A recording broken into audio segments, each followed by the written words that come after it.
রাগের মাথায় আপনি সন্তানকে বললেন তুই মর, ফেরেশতারা বলল আমিন। তোর ভবিষ্যৎ অন্ধকার, ফেরেশতারা বলল আমিন।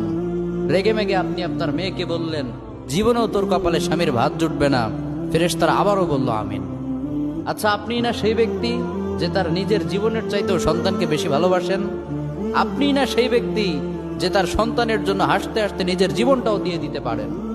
আপনি না সেই ব্যক্তি যে আল্লাহর কাছে নিজের চাইতেও সন্তানের জন্য বেশি দোয়া করে? তাহলে কি করে নিজের হাতে নিজের সন্তানের এত বড় ক্ষতি করতে পারলেন? Doesn't make any sense. Common sense বলতে কিচ্ছু নাই আপনাদের? আপনারা কি জানেন না আপনাদের রাগের মাথায় বদদোয়া করাগুলো ফেরেশতারা আমিন বলে? দাওয়াতুল ওয়ালিদ আলা ওয়ালাদিহি, বাবা মা তার সন্তানের জন্য যেই দোয়া করে সেটা ভালো হোক কিংবা বদদোয়া হোক, আল্লাহ সেটাই কবুল করে নেয়। এজন্য খবরদার, নেভার কার্স ইউর চিলড্রেন। রাগের মাথায় কখনো সন্তানকে অভিশাপ করবেন না।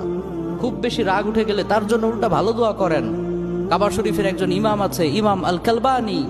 তার মায়ের যখন প্রচন্ড পরিমাণে রাগ উঠে যেত, সে তার ছোট্ট